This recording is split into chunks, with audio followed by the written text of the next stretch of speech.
backwards. His parents, George and Phoebe Hearst, are from the state of Missouri. They are not rich. They are from middle-class farming communities. His dad, George, has an interest in mining, about a third-grade education or so. He comes out west during the gold rush, hoping to make a fortune in gold. Does not happen for him. He tries for 10 years, ultimately unsuccessful, but instead he makes it rich in silver. And it's not 2024, it's not 1920, it's around the 15 to 1600s. That's the time frame that you need to kind of imagine yourself in. So you are in a little town, and you're wandering around. Center of town is going to be your church, your cathedral. Around the church are going to be the village houses for people to live in. And on the outskirts of town, you have some ancient Roman ruins. Sorry. Kind of see it? Kind of makes sense, right? The Neptune pool, the cottages, the main house, which looks like a church. It's taking a lot of inspiration from multiple different churches over in Europe. He's pulling ideas from a lot of different places.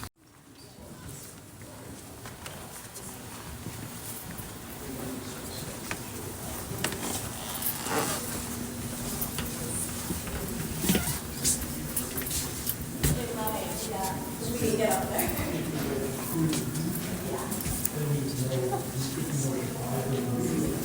We know it's 5 to 7.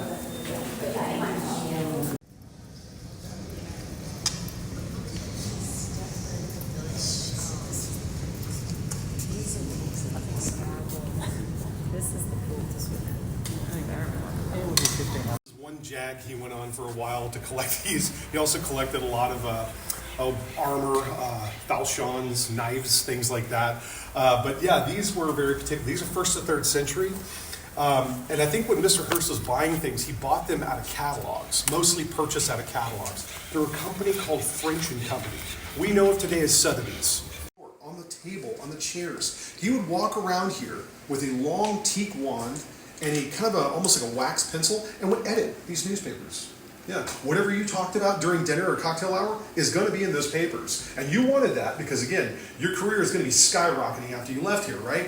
This is going to be in the papers tomorrow morning. So he's trying to gather all these up by about 3 a.m. for a 4 a.m. deadline for all of his senior editors. And with that, that's what's going to be printed the next morning. And we know this because by 10 a.m., he'll have 2 pilots or 2 drivers bring those papers up here for you to read, and they'll be lined up in that hallway right there.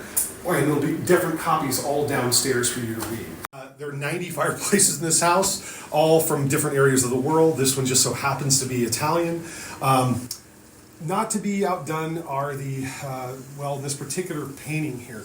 This painting used to sit downstairs in the refectory. And with that, Mr. Hearst thought it was so ornate that it should be here to kind of match the same kind of theme in the house. This is a 17th century painting of Archangel Gabriel coming down from the heavens. The original one is 13th century. It's almost 3 times the size. So with this one, very ornate frame. And to match this frame, he had artisans coming here from, mainly from the Netherlands by the name of the Vanderloo brothers that matched it by putting in these panels all the way around. The panels are all virtues, all 9 virtues. My favorite one, of course, is Patience, the lady with 3 children. Yes. Here. This is, I should say this is not the room I was going to show you, but I wanted to give you a heads up. This is a very important room because this is the oldest fireplace in the whole house, 12th century.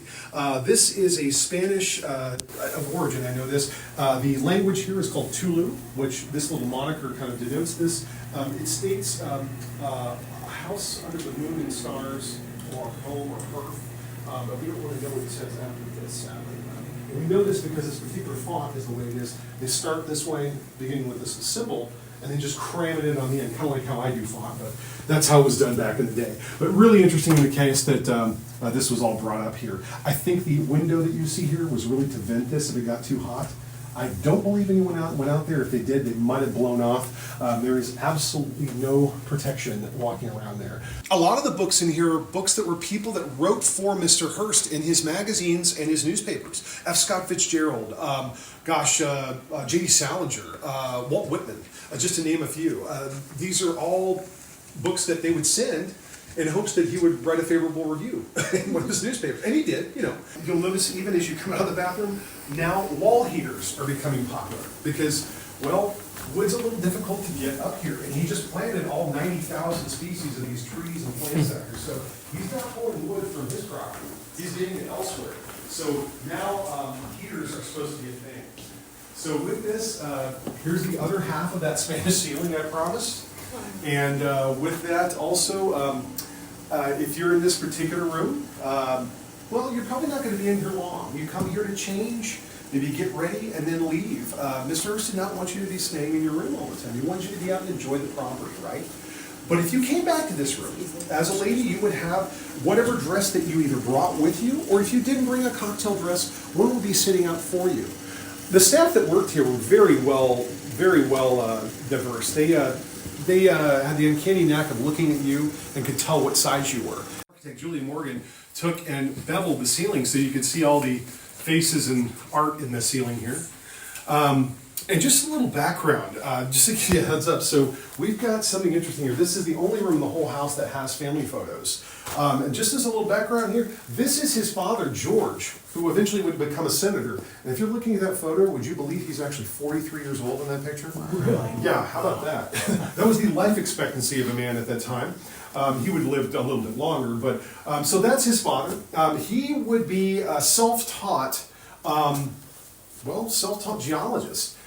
He came out to California to strike it rich in gold, but I'm afraid he was about 10 years too late. So he backs up, goes up to northern Nevada, hits the largest silver strike ever, makes him the 6th wealthiest man in the U.S., 10th in the world. Factory as well.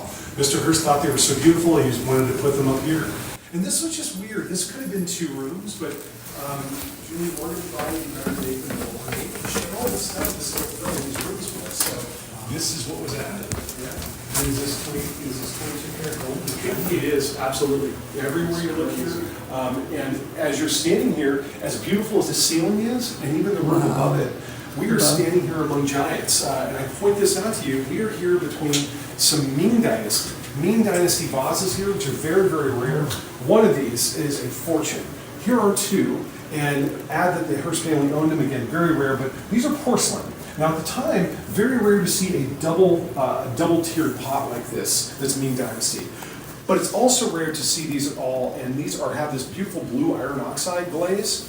Apparently at the time, the emperor says, no one's allowed to do any artwork anymore, okay? Otherwise you're going to be executed. Garbo, Marlene Dietrich, Charlie Chaplin would stay here a few times. Betty Davis stayed in the other one, this being the North Tower. And the only caveat with this really was that, it's a beautiful room. You've got 3 balconies, front, side, rear balcony. But the only downside is that you got to be out of here by 8 a.m. because these bells are going to start going off over our head. We've got 18 carillon bells over either side of this. So with that, no closets up here. Everything went into a dresser. And but again, beautiful room. Hedda Hopper stayed here. Now, Hedda Hopper, again, was the competition, right? She was a competition, LA Times, right? So, Mr. Hearst didn't own the LA Times, but he has his competition. He had Luella Parsons. That was his gossip columnist, but she wasn't as good as Hedda Hopper.